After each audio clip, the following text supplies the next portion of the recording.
Hello, everyone. Welcome to a great episode of the Wakili.sha Podcast. My name is Brian Bright, and I am joined by my co hosts. This Jambi. And we're very excited to welcome you to this episode. Today is World Children's Day, and the theme for the 2021 World Children's Day is investing in the future means investing in our children. And of course, that's what we do at Wakili.sha. We're trying to invest in children in conflict with the law because there's so much ambition and promise in them, right? So that is what we'll be talking about today. We are joined by a very special guest, and you can see him. I'll let him say what his name is. My name is Paulo Inaina. Yes, Paul is a former child in conflict with the law, and he is a banker and head of credit at the institution that he works for. And before we get into our conversation and talk about other things, this is our first visual episode, right? Yes. What is so important about this being our first visual episode? Well, first you get to see our faces for those of you who didn't know us. But honestly, the main reason why we wanted to have this on video is for children in conflict with the law to see Paul. Whether it's a current child in conflict with the law or a former child in conflict with the law, there's power in not just hearing the voice, but seeing the person. And this is someone who has left the system, is in the banking industry, and in addition to that is head of credit. It's so important that people get to see him and get encouragement from that aspect. Absolutely, yeah. So we're very excited for this to be our first visual episode, and we hope you enjoy it, actually. And before we get into the conversation, as always, we take time to reflect on what we've learned in the past week or so since we last met. And I will start with you because I'm asking the question here. Okay, so my reflection has been on self-gaslighting. Whenever we talk about gaslighting, it's always been in the context of relationships, or whether it's romantic or family and all that. Someone gaslighting you, making you feel like what you're feeling and what your feelings are less because they've taken you through a whole process. But I have recently been learning about self-gaslighting when you're doing it to yourself, when you have an emotion, but you don't actually recognize, or you tell yourself that, no, that cannot be the case. I'm not actually hurt. No, in fact, you're wrong, when in fact it is true. If you're feeling hurt about something, if you're feeling angry about something, you should recognize the emotion within yourself and then get past it. So that's been my reflection since we met. Interesting. Yeah. Yeah, listens if you always have the, deep reflections. I usually don't. I'm not sure why.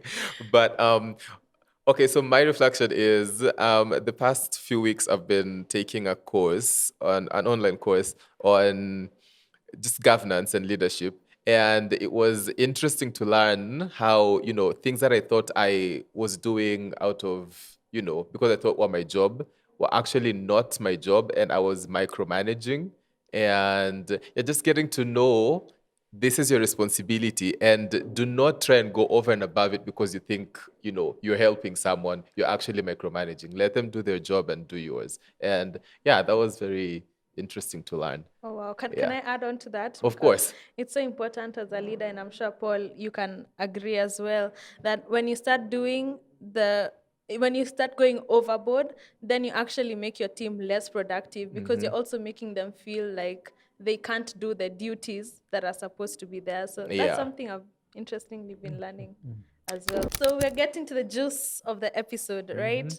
We said we really want to learn from Paul, get to know his story, and that's where we're going to start off.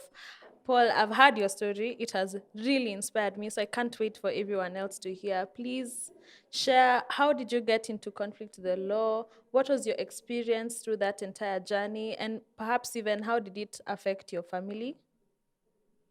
Okay, thank you very much, Liz. I really appreciate and I'm grateful for this opportunity to be able to get a platform to be able to influence other people's lives. It's very, very important, and I feel great to share my experience. In some way, it might be bitter. To some others, it might be a lesson, and some others, it might be an entertainment as well. So depending on how you take it and how which feedback you get out of what I'm going to share. So, but before we go directly to the details of the items or to the element of how I went through the judicial process, or from the time I was being arrested to the times that I was taken to the court, up to the end of it all until I also did my education. I would also like to say that children are very, very important as far as the society is concerned. That's an element that we cannot be able to ignore in any way. And also considering that some of them are being arrested when they are guilty, and others are being arrested when they are innocent. There are two elements here when somebody is being arrested when they are guilty. Some children may be able to commit a crime because of an element of the environment that they have been in. Some of them, they have been they have been exposed to some elements of doing those criminal activities, and others may be the issue of the conflict in the society, and some other items they may be arrested innocently. So I'd like to share my experience in terms of how I went through it, how the experience was, and I would start with the time that I was being arrested. It's good to note that I was very young. I was about 12 and a half years, call it 13 years old, when I got in conflict with the law. And I can't forget the fact that I was in school. I was actually in class 7 and we were in the second term. So it was in the evening. We were just at home with my sister doing some homeworks in the hope that the next day we'd be able to go back to school. But nobody knew that that was just something that may not be able to happen again with that environment. I didn't even get another chance to do homework with my sisters after that arrest, because it was a journey of almost 2 years in the hand of police. So we were just doing our homework in the evening, and some guys came in, the people that I was familiar with, because our neighbors, 2 gentlemen and the chief, and there were some 2 officers who were in uniform. So they came and called my mom, and we didn't know what was happening, because nobody could predict that our home could be visited based on the background that you were in and the kind of difficult life that you are living. Nobody could expect that we would have such visitors in the evening. Maybe a visitor who would come, maybe is a child for a neighbor, or maybe a neighbor who is coming to spend with to have an evening with us, or maybe visit my mom. And so everybody was curious on why they are there, especially the police who are there with uniform, and the chief. And the element of a chief in a society, some people may take it most positively and negatively as well, because you don't know why they are there. So they called mom out, and mom went out and had a discussion with them, which I came to learn later that they wanted to understand whether I was in or not. So mom told me that I was there, and they told me that something that happened 2 days ago, and for them they are convinced that I'm the one who committed that crime. So my mom could not be able to believe that, because she was very sure that I was in school that specific day. And she called me out, and we were able to have a discussion with her, and she asked me in front of them whether I'm aware or I'm not aware. But I told them that I don't know something of the kind. I've never had something of the kind, and I cannot commit as a crime. So they told me that they want to go with me to do some investigations, but they did not tell me that they take me to the police. So they wanted to go with me and then get me back. Unfortunately, I don't want to use that, say that the police are liars. They lied to my mom, because my mom was very sure that I'm getting back, but they took me to police station. I resisted to get to the vehicle, and the chief slapped me, and he harassed me a lot. And I felt bitter, because at that age, I could not imagine being in the hand of police, because I agree knowing that the police are not good people in the environment that I was in, though the narration has changed over time. So I was taken to police station, Rural Police Station to be specific, and I went there. I was told to remove my slippers, and then I was taken into the cells. The unfortunate bit of it is that in Rural Police Station that time, I don't know how is it currently, there was no cell for children. So I had to be with the elderly people. And the population at that time was a bit high. Many people were arrested, and we could not even get a place that we could sit. So we were all standing. And I was also unfortunate that I was standing in where the urine was in the bucket. And that thing that made me cry the whole night. I tried to squat, and I can imagine how difficult it was. I really recall it. That was one of the most difficult days in my life. Over time, I came and gained that experience when I was in the cell, but the very first day was very, very difficult for me. And I can't forget that day. And I would not wish my child or any child that I know, the child that is in my hands, to face the same. So we slept there, and the next day in the morning, I was called by a certain lady who is an officer, but she was a civilian. and to her office, and we had a discussion, and she tried to ask me on what happened. So I tried to explain my part of it, and I told her that specifically that the chief was talking about last night. I was in school, and we can actually go right now and confirm from my teacher, who was called Mr. Jenga, who was my class teacher that by then. And she told me that she would be able to get back to me after they have done the discussion with the chief and also the complainant as well, because the chief was not the complainant, there was a complainant. It's only that the report was reported to him. So I was taken to back to the cells, and I took my breakfast there. It was a tea and 2 slices of bread, and that's how the day went. I stayed there for the first day, second day no response, and but my mom came and visited me to bring me food for the first few days that I was there.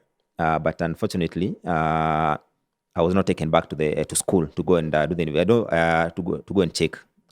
When I got back after the period that I was in custody, I went to school to confirm whether they did the investigation in school, but I realized that none of the teachers were involved in the process. But later on, I realized that the person who has committed the crime came in a wealthy family who was in our neighborhood. Actually, the mother was a doctor. I don't know what the father was doing, but they were a wealthy family. There are people that could have said that they are staying, they are living well. So they had paid the complainant for the innocent child like myself to be able to be prosecuted for a case that I did not commit. So I was taken fingerprints, and after a week or so, I was taken to the magistrate court, where the case was read to me, and I pleaded not guilty. And as per the process requires, you have to go through the trial process as a child or as an adult in a court of law, and to prove yourself guilty. So you can imagine a child of 12 and a half months or 13 years going through the judicial process with no legal representation, facing a complainant. That's number one. Witnesses who are not there. There are people who are told that something happened and they came to report that something happened. They were not in the scene. There were police officers who were the investigating officer, and the 2 arresting officers are the chief, and some other witnesses that were introduced in the case. I don't think, to be honest, whether that child could be able to win in a case even if they were innocent. So I stayed in, I was taken to, after I've pleaded guilty, I was taken back to Ruiru Police Station, where, because in Thika that time there was no juvenile where I would be taken for. So I stayed in Ruiru Police Station for a period of 1 year, 9 months, going to court after every 14 days, going to work.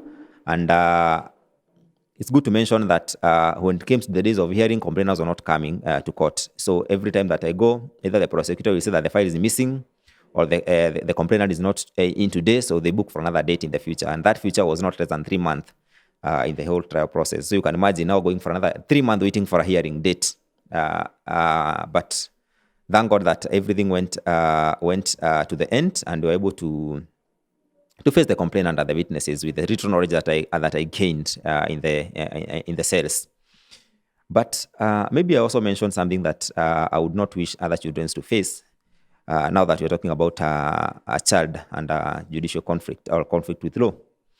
When you go to the police stations where the children are staying, we are staying with adults. These adults, they are both innocent, and they are also criminal adults who are coming there. Some of them are teaching you good things, other are teaching you bad things. And as a child, there's a high likelihood that the bad things will influence you more because they have some interest of money. Maybe they'll teach you on how you can be able to do a robbery. They'll teach you on how you can be able to do bad things to the community and earn a lot of money. And some of them they might win you, and after maybe they are released, they'll come for you and maybe rescue you, or maybe pay some money for you to be able to join them and use them, especially the drug dealers. There are so many people who I met in terms of who are drug dealers, and they were willing, because I have an experience of how the police works, they were willing even to influence me that to join them, maybe after the court process, and help them also to be able to be transferred in those drugs. But woe unto me if I was warned by them in terms of joining them. But God is great that I had a good influence, and I took what was positive for me. But I don't know how many children will be able to take that. There are those that will be influenced negatively. They were innocent when they were arrested, but when they're getting out of the cells, they may end up doing big things. And you can imagine what a child can do when they're influenced when they are young, when they become an adult. They can be able to do great things because human beings are all about what they're being taught and what they put in their mind. So I went in Ruiru Police Station. The first 1 year, I really suffered a lot because we were sleeping on the floor, and out of it, I got affected. It's a condition that I've been fighting with for some good time about my chest. I've been to hospitals. I've been into Aga Khan, I've been to Mpisha, I've been to Kikuyu Hospital, I've been to Moi Referral, seeking treatment. But I thank God that at the moment I feel that I'm a bit stable for about 6 months or so. I was treated in one of the hospitals here in Nairobi through the insurance, and I'm feeling that I'm a bit okay because currently I'm not being affected by cold, because I could not even take a cold water. So I've been taking warm waters all along. I could not even take a bishori rice because of the smell. It was affecting me a lot, and I was coughing a lot. Those are some of the things that I say that they are bitter items that I remember out of what I faced when I was in the cells. You can imagine 1.5 years sleeping on floor. Cement, full cement. When it comes to bathing, you are bathing maybe once in a week or maybe once after every 2 weeks. That environment, people are coming there when they are dirty. The smell there is very bad. You are doing your urination there. It's very difficult, and it's very bitter for me to remember what I passed in cells. Fortunately, out of that, I was able to go to the court, and I was given a probation officer. She's called Madam Maingi.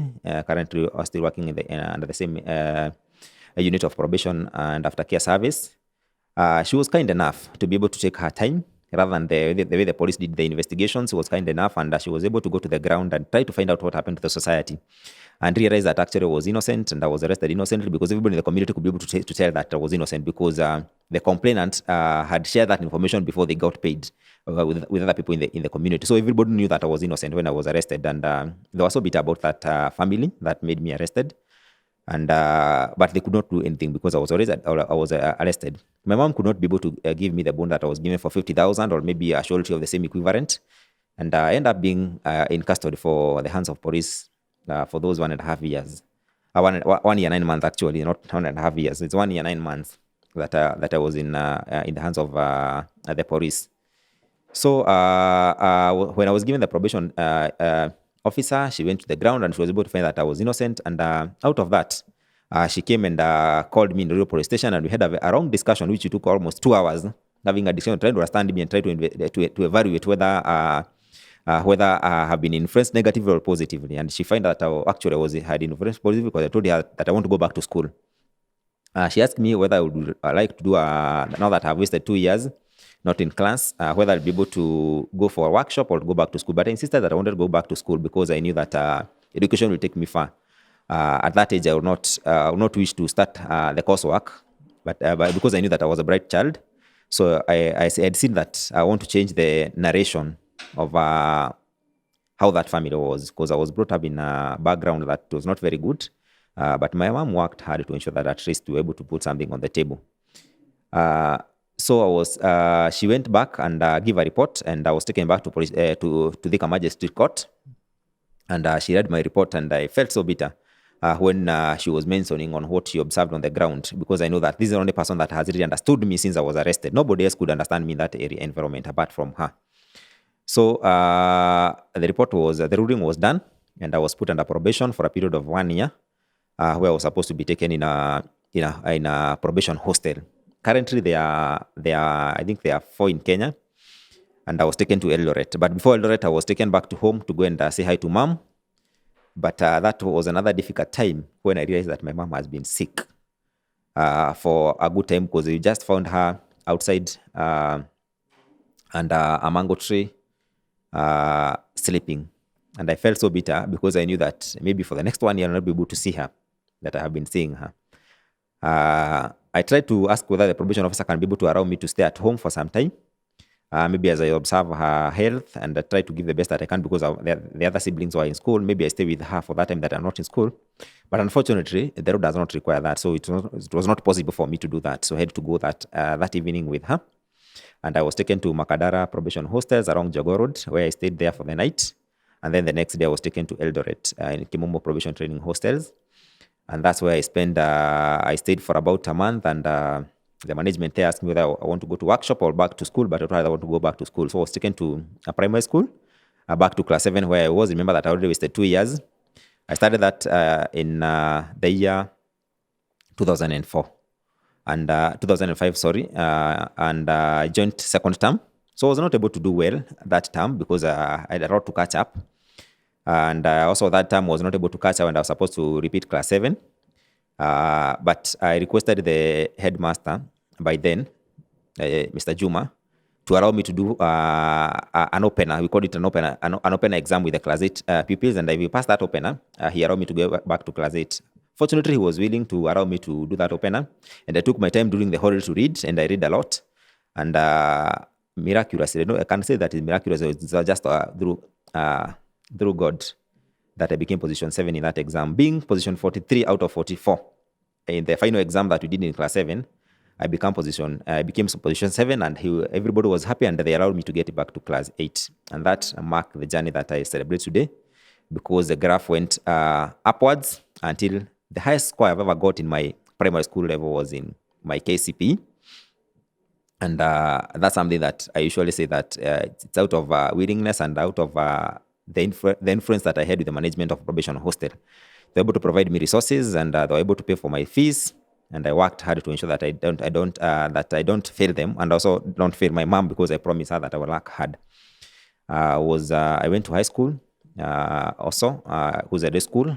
I was reporting to the hostels and going to the high school every day. And I also did well in high school. But remember that in hostel you're supposed to stay for 1 year. So even in terms of the period that I was supposed to stay there, it's already past 1 year. So they given me that allowances because I was working hard, and I was an example to other boys that were in the hostels. And we try to hold each other's hand and work hard to ensure that we are supporting each other, because we know that where we are coming from. Some of us were in the positive side, the others were on the negative side, but depends on which direction you choose when you're in the hostels.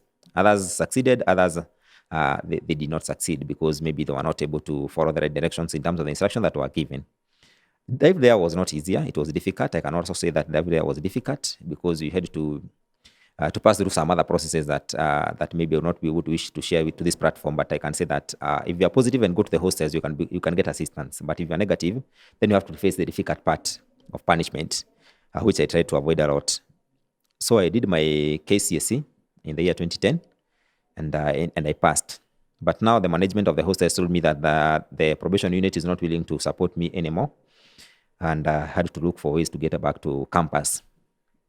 So I came back home now, having finished my life in hostels, and I was very sure that my mom would not be able to pay my campus fee. I tried to look for bursaries everywhere, but I was not able to be successful. So I called to my deputy principal in the high school where I was. He's called Mr. Chil. And he told me that he need to see me. So I had to look for fares and go back to Eldoret. When I went back there, he told me that I was calling you to come and work here in the school. You'll be working in the canteen. And we agreed on how much I'd be paid per month. And to me, I was happy because I knew that I'll be able to raise a few money. Maybe if I get anything to help me for the few remaining months to get back to just get into the campus, as I look for ways, I would be very happy. So I started working in the canteen, and because the school loved me because they knew how the environment that I was in and the kind of struggles that I was going through. And he was one of my friends in the school. He really assisted me in terms of ensure that at least I achieve what I want in life. So I was able to save some few coins. My mom also worked hard where she was, and we were able to save some few coins to get me back to the university. But unfortunately, we could not be able to pay the hostels and everything. So we paid half school fees and half for hostels we requested, and they were willing. But he told me that within a month we were able to clear the balance for the remaining 3,000. So I called a friend of mine who was also a teacher in the same school, and he really assisted me as well. And those are some of the bitter items that I usually remember that make me emotional, that my mom could not be able to raise my school fees, and I could not be able to get an assistance from the society in terms of the school fees. But for the fortunate bit is that I pray a lot, and I know that things will open up. As long as I'm working hard, things will open up. So I tried to look for everybody. I called everybody that I knew that could be able to offer assistance, but I was not able. So I decided to go back to the probation hostels to seek whether they can be able to support me. But they told me that once the term is over, the hostels may not be able to do other requests for you. So I decided to look for Madam Mainge. He became, that was in the first semester, towards the end. And I gave her my narrations and my stories and the difficulties. And she was so bitter because she did not expect the hostels to tell me, to give me such kind of an answer, that the government cannot support me anymore. But fortunately enough, she was able to work on something, and she gave me some money actually from her pocket and told me that this one will sustain me for the remaining part of the semester as we try to look for a better way to support you. She told me to give me the documents that I had for the case for the KCSE, and I gave everything. And she was able to plead with the management of probation unit, and I was considered for school fees. So they came and cleared my school fees for first year and second year at once, and I was so happy. And beyond that, they were also went an extra mile and give me some cash, which I believe was very, very, very important to me. So the first year I struggled, but now toward the beginning of second year I was a bit stable. Actually, it's first year that made me not to get a first class in campus, because third year I got a first class, second year I got fourth year I got a first class in terms of points. But so first year is when I went a bit low, because I was struggling in terms of I was trying to do business there, selling sweets there and some eggs to sustain myself in campus.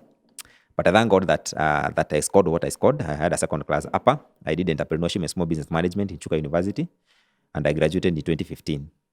And that marked the journey of educations, and I'm very happy that has really transformed me and changed a lot of things in the society.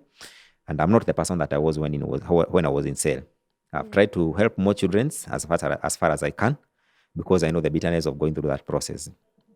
So currently, I'm working with a microfinance here in Kenya, and I'm the head of credit.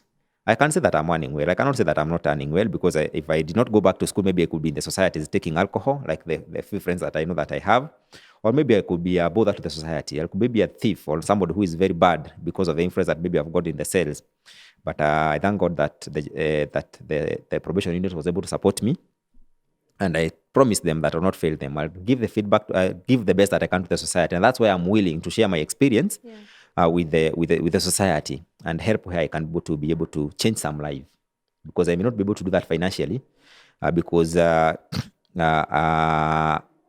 may not be able to help everybody, but I can be able to help one or two where I can in the little that I get, but not everybody. So, but with this platform, you can be able to reach more people, and more people can be able to support others as well. And for those who have gone through the same process, they may be able to learn a lot. But there's another element that maybe I can be able to say as we conclude, and in terms of my story. Out of what I faced, my mom was very stressed, and she became sick. She currently, at the moment, she has some ulcers, which she is taking medicine every day. And we are trying the level best that we can to see that we make her more stable. And things will be okay. Things will be okay. We really have big hope. And we are giving the best that we can to see that we make her life more better, and to be happy that we are not facing what we are facing that time. Yeah. But I would not wish any other child to go through that, the same element or the same process that I went. Yeah, we believe for sure that your mom will be well. And if I may follow up also, how's your sister? What was that process like for her, seeing her brother being taken away? Were there any effects on her as well? Okay, I believe my sister was young, because she is younger than myself, but I have an elder brother who was also in that midst. But at that time we were not together. He was outside, and they did not know where I was being taken that time, because mom could not be able to tell them. But over time they came to learn that I was arrested, because the information was in the society, so everybody knew that it was talk of the story that week or that period that I was arrested, and everybody knew that I was arrested innocently. So they could not be able to do anything. But negatively, in terms of the influence, they would miss me. They would wish to be with me, because we were friends. We are not enemies. We were friends. But what could they do? They could not have done much. It's only to wait for anything that may come. What if maybe I was convicted and being put in prison for many years? What could have happened to them? Yeah. They would have been seeing every day that they have a brother that they don't see. They don't see. But I'm happy that I was able to get back to them and help them. But unfortunately, my mom could not be able to educate any of our children. So everybody went up to class 8, but they could not be able to go beyond that. But I'm working hard to see that their children doesn't go through the same process. Yeah. I support them as much as I can, because I believe God has been great to me. Indeed, the little that I get, we share. Yeah. Yes, but I also try to help them to be able to catch up as well in business. Yeah. Well, that's amazing, and bless your heart. And Paul, your story is really heartbreaking, but then I also love that there's so much, promise in your story and so much, hope, out there for anyone who's listening to you and who might, think they are in the system and there's really not much, hope for them and they've lost all hope. And I mean, True. we've talked to such, children before, and yeah, that hope is not very common. So I don't know what message you'd give to, children who are in conflict with the law, and even maybe their parents a little bit, yeah, and just encourage them that, that's not the end of life. Okay, thank you very much, Brian. I think I would start with the parents. I'll talk just about society in general. Kindly, even if you get a child in a crime, do not first of all rush to put them into police cells or to the police hands. First of all, get to understand the basis of why that child is doing what they are doing. Some of them are stealing bananas in people's farm because for the last 3 days they have not eaten. Understand that first and see the reason as to why they are looking for that food. Mm-hmm. They might be coming for your sugarcane because for the last 3 days they have not eaten. Mm-hmm. But if you are mature enough and be able to understand that, you'll be able to help that child and be able to rectify that without taking them to police station. It's a very difficult process, and most of the children who get into police cells, they don't end up very well. They end up being criminals, most of them. Others end up being bad people, and others end up being sick, and they face a lot of difficulties. A small percentage may end up being good people and correct their mistakes, maybe if they mature when they are there, but a big number of them, they end up being better than they were. Mm-hmm. So we not advocate for any child to be arrested. There are so many ways to correct a child rather than making them face the same process. So if you are a parent or you are a guardian and you have a child who has a problem, try to look for better ways. Let that one be the last resort. If you have to go through it, let it be the last resort. But now for those guys who have maybe they have been arrested or they'll be arrested in the future, and the young boys and girls, I would want to encourage you. When you get arrested, do not become violent, because my element of being defensive is what made the chief to harass me. Because I was not okay to be arrested. I was not feeling that we'll get to police station in any way. That's number one. Number two, always be positive. Know that you might be innocent or you might be guilty. If you are guilty, rectify that mistake and move on positively. But if you're innocent, try the level best that you can. If you win the case, well and good. If you don't win the case, then you have to go through that process. But that process requires you to be patient. You may not be able to be whom you want, but sometimes God might be passing through that process to help you to be where you are. To me, I usually say that I'm happy to be arrested, because if you're not arrested, I would not be sharing the experience that I'm sharing today. If I was not arrested, I would not be where I am today. And maybe I'll be a bad person, or maybe I'll be in a worse scenario. But it's not a good thing. But if you get in the hand of police and you are arrested, whether innocent or guilty, be positive and be patient. Look for what is positive for you. There are good people who are arrested and they give you positive impacts in your life. They give you good feedback and they're able to help you. And there are people who are arrested and they find you there, or you find them there and they influence you negatively. So it depends on how you take it. How you take it is what matters a lot. But my point will be positive and be patient. A day will come when you will get released. You cannot be there forever. The day will come when you'll be released. And when you get released, be a good person and have good and positive impact to the society. Work hard. Things will be okay. Thank you so much. That's such a powerful message. Very right? profound. As you were sharing your story, there were lots of glaring legal issues, right? The fact that you were there for 1 year, 9 months, and ideally a child's case should be concluded within 6 months. You were arrested at 12 and a half years. Well, that's actually legal according to our laws, but hopefully if the children's bill is passed, then our age of criminal responsibility will be raised to, if I'm not wrong, 16, right? But there are so many issues that we saw as you shared your story from a legal perspective, and there's lots of different actors that are trying to work on this. So before I ask you my question, we're very happy to have a cameo from Lady Justice Teresia Matheka. She's the chairperson of the NCAJ Special Taskforce on Children Matters. And one of their mandate is to promote access to justice for children in conflict with the law. So we had a conversation with her, and now I'd like for us to hear what she had to say. Thank you, my lady. What is the mandate of the NCAJ Special Task Force on Children as far as juvenile justice is concerned?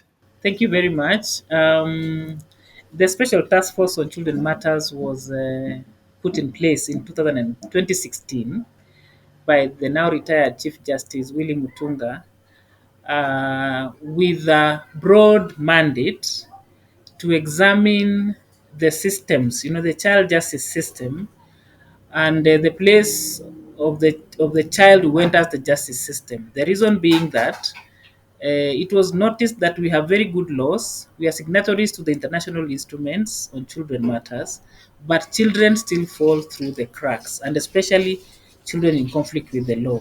So the broad mandate was to actually examine that and come up with a status report on three broad areas: the legislative areas, the gaps in the law, in the policy and guidelines, the gaps in infrastructure of children institutions, that include the courts, the police stations, the cells where children sometimes are held, institutions where children go for rehabilitation, data collection and data sharing, how many children get into the system, what is their gender, what happens to them, who deals with these children, how many cases are pending, that kind of data.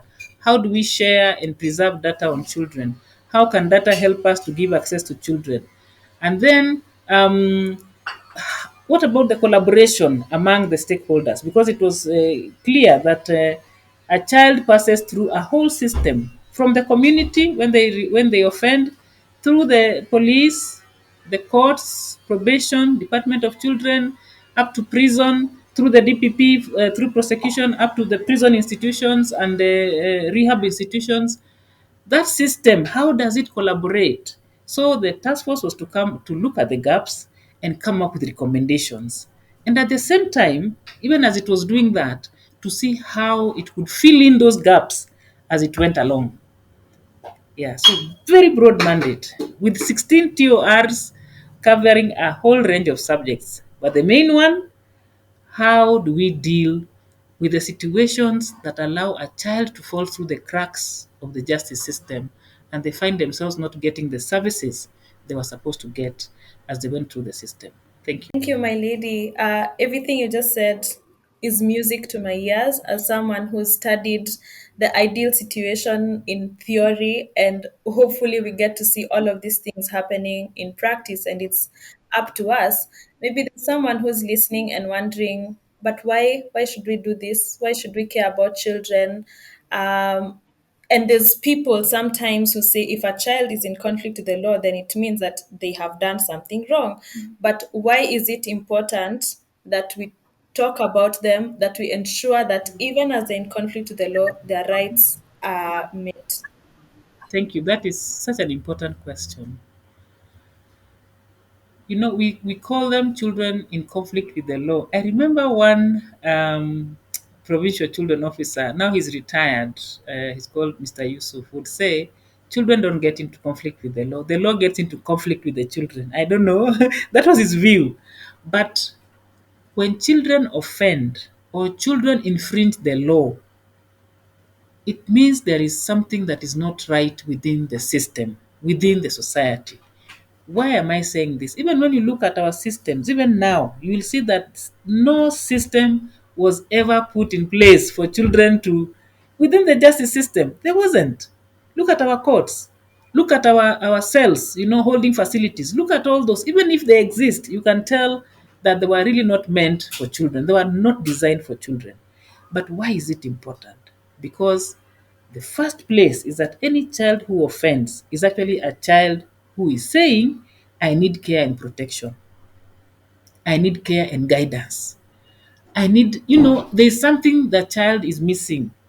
If we look at our justice system properly, we'll see even in our Children's Act, that is how the Children Act looks at children in conflict with the law. They are first children who need care and protection, because if we look behind that offense, we will see, what has happened, what has actually led to this. In all our communities, I'm sure, where we come from, even in mine, we would say you can bend a branch when it is green, but the moment it is dry, it will break.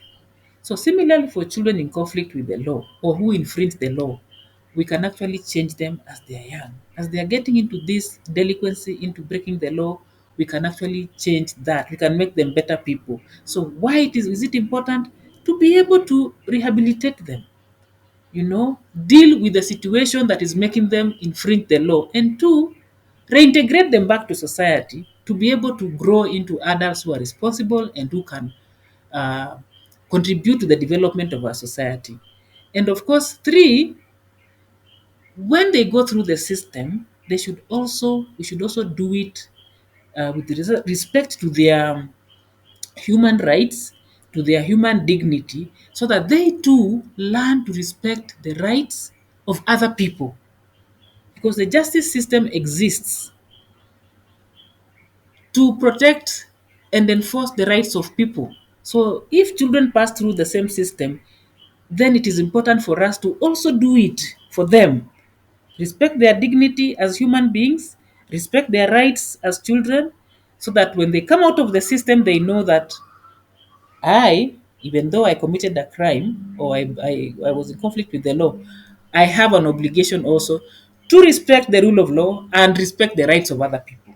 So it is important that when children do that, they are first in need of care and protection. We look at their welfare, and two, ensure that they get back to society better persons than when they entered the system.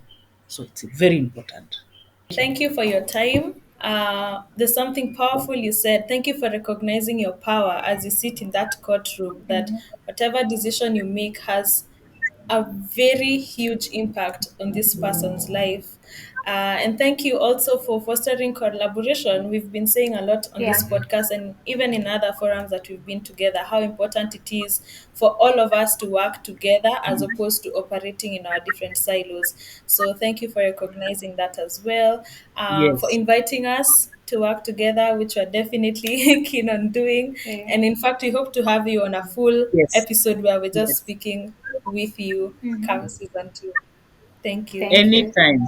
Thank you so much Thank for you your very time. much. Asanteni sana. Asante sana. Thank you. I mean, it's always amazing to listen to Lady Justice Matheka, even Chief Justice Martha Kome, who I hope we'll have on one of our episodes. But we've seen that there's certain strides that are being taken by the government, by CSOs, and various actors. You've also said that you do visits to various institutions. But let me ask you, Paul, if today you are put in charge of, if there was one institution that had the mandate solely of children in conflict with the law in Kenya, and you are put in charge of it, when uko hapo juu, what changes would you enforce? What do you want to see changing in Kenya? That's very interesting, Liz. That's very, very interesting. And anything can happen. I don't know if anything can happen. At the moment, we're taking as an assumption, but anything can happen. But given another chance, I can be able to assure you, things will not be the same way. I know people are there, they are working hard and that they are giving the best that they can, but I believe, number one, I will not say that I'll end the process of child being arrested. That one will be giving an eye. The process is there and everybody has to go through that process. But what I would advocate for, number one, when a child is being arrested, a thorough investigation has to be done. A thorough understanding of that child has to be done before that child is taken into court. You better take time there, a lot of time, and understand the reason as to why. With the basis, even if you take that child to the court, you can be able to conclude that items within a week. Because you have understood the reason as why that child committed a crime, whether that child was innocent or he was guilty. The element where you're bringing the probation officer at the end of it all, you can be able to bring that earlier, because those people, they are the one who can be able to go to the ground and understand that child more better. So rather than waiting for the expected 6 months for that process to be ended, I would reduce that to a maximum of 1 month. Because remember, of the 6 months, if that child was in school, they'll have lost a whole year. Because if a person was in first term and you went for 6 years, for 6 months, it means that person can only go to the same class that they were. You have wasted their 1 year academic year. Yeah. So I would advocate that if a child is arrested, the case to be concluded maximum within a month. Number 2, there are so many children who get arrested. For the wealthier family, they can be able to afford an advocate, and they get a legal representation in the court of law. But bigger percentage of those who are arrested, they come from poor background, because they cannot be able to pay money to the police officers, pay money to the complainant, or whichever package they'll be given. They will not be able to do that. So they end up being in the court process, face the same thing that I faced without any legal representation until the end of the period. You can imagine a child at 16 years, or even not even 16, 8 to 16 years, standing on court, asking questions to adults. And those adults, he's expecting to win that case. The probability is almost 0. So I would advocate for 100%, and I repeat 100% legal representation of any child that get arrested. Hakuna mtoto hata mmoja, not even a single one, that should represent themselves in court of law. They should have a legal representation, because those are people who understand law. They're the ones who understand the process, even the nervousness itself. In the court. They cannot be able to allow that child to be able to do what? Police, they are there in uniform. Everybody is there in uniform, and as a child, you'll be scared because of the history that you know about the police. So that's another item that I would advocate for. Number 3, there are those children that are arrested, and to some extent, maybe a child has committed a murder in a certain environment, which can happen. It can be a manslaughter or a murder, depending on how the environment was. It is very difficult to take that child immediately to that society, especially because of the complainants. They might do something bad to that child. So I would advocate, with the current hostels that we have, we increase them in numbers. Probation institutions, Boston institutions, they are there. They are more punishable than the probation hostels. Okay, the environment is different, because in probation hostels, you can be able to go from hostels and go back and go to school outside with other communities. It's more of like home. You are staying in a home or a student's home. But in the Boston institutions, the punishment there is a bit high. More times you may not it goes between 1 year and 3 years maximum, if I'm not wrong. Yes. So I would not advocate for the Bostons. I would advocate for hostels where they are more understanding of those children. If you go to those hostels, in Eldoret where I was, there is nobody who is a counselor. If you have your own issues, you have to deal with them with the other colleagues that you have there, or maybe the teachers there in school. Every hostels or every Boston institution should be having a counselor. Not just a counselor, somebody who is passionate on what they are doing. Because the other people who they just did counseling in school because they want to work. But somebody who is very passionate about children. And that way will have changed the narrations or the environment that those students are being brought up. Because what we are lacking in this system is more people to understand. There are people who understand currently, but more people to understand children and be able to help them to change their life. That's what we are lacking. And we treat them differently. So if at all we can be able to achieve, number 1, we reduce the element of arrest. We reduce the period in court from 6 months to maximum of 1 month. We increase the number of courts for children. If government can be able to support that. We support the probation unit to be able to reach more people and also have more hostels and reduce the Bostons. That would be an element that I would be very happy to see. And also, there are those guys who go through the hostels and they do the workshop activities, machineries, carpentry, tailoring. But after that, where do those children go? If somebody was coming from a poor background, how will they be able to raise money to buy tools? So that's an element that the units can be able to carry home and be able to be giving them those tools. I know there are few cases that they are given, but most of them are not given. If that budget can be able to increase, somebody can be able to have basic tools to be able to start working and buy other assets on their own, that would be very good. And for the guys who are in school, if somebody is in school and they work hard and they finish their Form 4 through the probation hostels or whichever system it is, it's always good to support those children because you don't know whether their parents can be able to do that. So that we can be able to complete that journey to the end and see that person like Paul, that they are working. Yeah. Yes. Yeah. And then lastly is about the fingerprint records. The fingerprint records for children are currently kept. People say that they are not fair, but I'm a witness that I'm a victim of that. My records are kept. If you do my good conduct right now, it's not okay. It has the case that I had that I was prosecuted with. And I've not been able to have those fingerprints down I've tried my level best, but I have not able. Can I ask you, does it state that you are found not guilty, or how does it look if you get your good It states conduct? that you are guilty and you are convicted. It is very clear what you are convicted. If it was an assault, it is an assault that you are convicted on assault and you are put on probation for 3 years. But in your particular case, you were not found guilty, I was not right? the case in terms of the element. I was found guilty. I could not be able to win that case. I could not be able to win that case. I was innocent, but I was found. The court found me guilty, and that's why they put me on a probation, and I was put into a probation jail. We call it probation jail in quotes for 1 year. Right. Yeah, that's the conviction that I was given. So the good conduct reads that very clearly. So you can imagine a child who was 12 years, currently they cannot get a government job. They cannot even work on an NGO. Even where I'm working, it's not maybe because they considered me because of the history that I had and I was clear enough and I disclosed everything. Yeah. But many people will not be willing to employ me. Yeah. Now put myself, that's Paul. What other people, how many other in the society who face the same and their fingerprints are there? They cannot be able to get basic government support or services because of the good conduct. That's an element that I would request if there is any way that can be done. Those fingerprints, they should be removed for anybody who is less than 16 years. Because those people, they are not the same people they were when they were young. They have 18 really actually. changed. Yeah. 18 Yeah, actually, yes, 18 years, yeah. 18 and below. Yeah. That would be very good. It would be very good, and I would advocate for that. So given a chance, that would be the first thing that I will work on. I'm so sorry. I'm taking you back to your story Yes. because I know that the chief who was involved in your case Yeah. was actually arrested. So how is it that so you were found guilty, but then this person, there was actually a case against them because of your particular situation, true. right? Yeah. That's actually quite interesting. Maybe there's a case for strategic litigation there because it's evident that you are not guilty. Anyway, that's just food for thought on my end. Okay, maybe I can say something on that, Liz. Let me give a practical example. And allow me to use yourself and use Brian. Liz comes from a very poor background. Brian comes in a very rich family. Brian commits a crime. Sawa. Brian commits a crime, and because he's already known that he's one who has committed, the family it's a bit wealthy, so they go to the complainant and pay complainant. Kindly, let this not good to society as Brian has done it.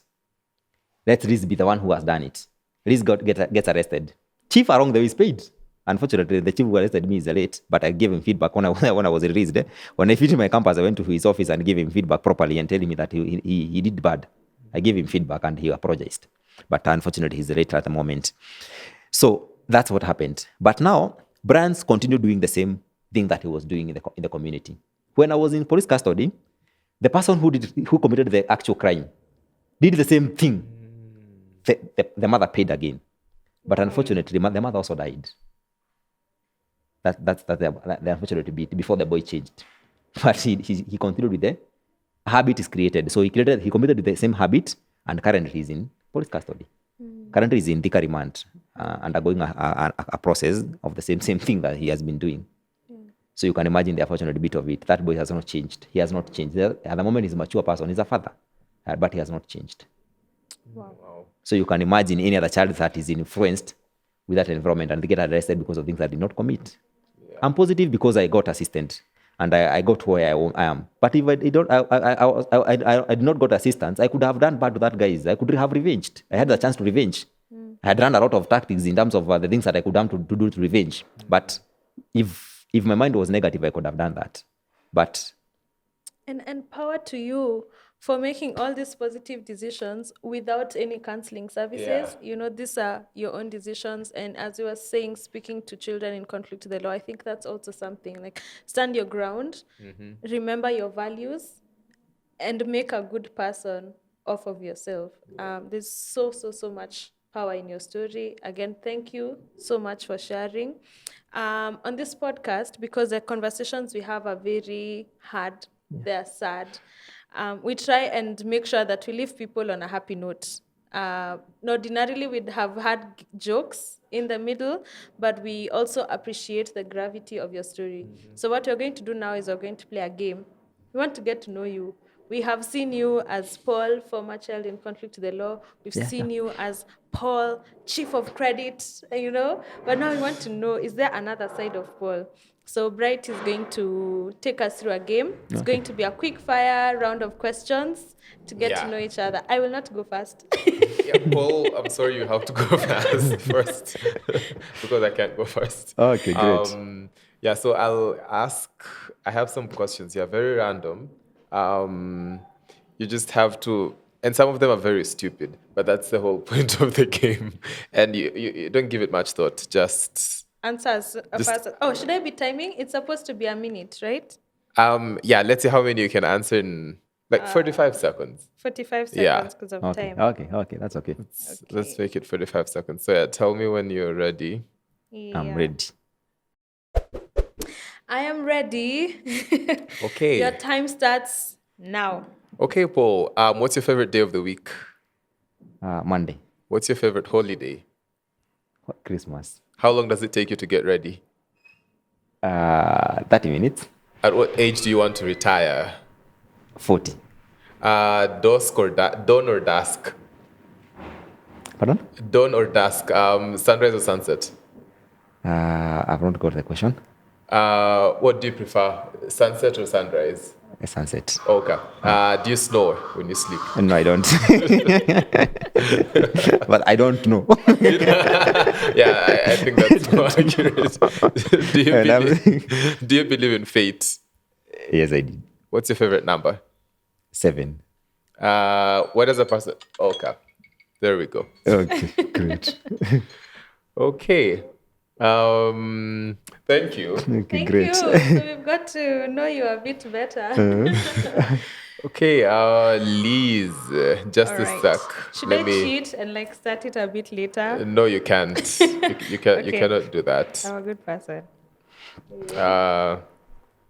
We can start. I'm trying to see the questions I don't want to ask you. Okay. Are you Great. ready? We're ready now. Okay, start. Are you politically correct? I hope so. I don't know. What's your favorite car? Mine? I don't know. My favorite car? I don't know. Okay. If Kim Kardashian and Donald Trump were both drowning and you could only save one, who would it be? I guess Kim Kardashian. Okay, good choice. Do you like the smell of gasoline? Yes. Do you like the name Charlie for a girl? Yes. Have you ever tasted soap? Unfortunately, yes. Don't tell me you were eating soap. Tell me it was an I accident. was a fun child. I had lots of interest. I did lots of interesting things. What's the maximum number of spritzes of perfume before it's too much? Too much. No, you have to answer that one. As much as until your nose starts to hurt. Fantastic. So Bright, yours. We're not- Should we're I? not Should I asking ask you? We're not asking That's me. cheating. That's cheating. No, give me the phone. Paul, we have to ask him. Yeah, we have to. ask him. Hey, Karo, we have to. Yeah, you can. Okay. You So can do I just scroll take and ask whichever ones are accurate or appropriate. Okay, good. I have. So are you ready? Yep. Okay. What type of milk do you put in your cereal? Cold milk. Would you rather be besties with Beyonce or Rihanna? Rihanna. So not a beehive. I am sorry to everyone who listened to this. What's the capital of New York? Albany. Did you ever believe in Santa Claus? No. Are dogs people? Yes. Have you ever been to Africa? Where? Okay. Which continent have you never visited? Asia. Okay. Would you eat a day-old taquito from 7 to 11? No. What's the most number of hours you've watched TV in a single day? All day. You should be 24. honest. You should Are be you honest. timing this? Yeah. Oh my God. Yeah, I am. Okay. So it's over. We're done. Okay, great. Oh, that was a good one. Well, yeah. But like Liz said, the conversations we have here sometimes can get very intense, and it's very important that we just have a little bit of fun, and so that we're not very serious, and That's we right. leave listeners and the guests on a happy note. But yeah, Liz already said this. Thank you, and I have to say it again. Your story is so it's so deep, but then I love how positive it is. And, you found a silver lining in every, misfortune that, befell you. And, at that age, just knowing that I can look at it this way and choose to be positive and, listen to the right, kind of advice and pursue education with no counseling. It's very encouraging. It's very encouraging, and I hope that every child in conflict with the law, every parent of children in conflict with the law who's listened can actually learn a lot from your story and will be encouraged and empowered by your story. So thank you so much for your time and for joining us on Wakili.sha Podcast. And happy World Children's Day to you and everyone who's watching or listening to this episode. Yeah, and I think that's a wrap. Wow, If, great, thank you. of course, we're on social media, everyone, make sure you do follow us on our social media pages on Instagram, Facebook, LinkedIn, and TikTok. We are at Wakili.sha, and on Twitter, we are at Wakili_sha. And we have a website, www.Wakili.sha.org. You can pay a visit and you learn about what we do and how you can support our work. Until next time, thank you very much, and bye-bye. Bye. Okay, bye. Bye, everyone.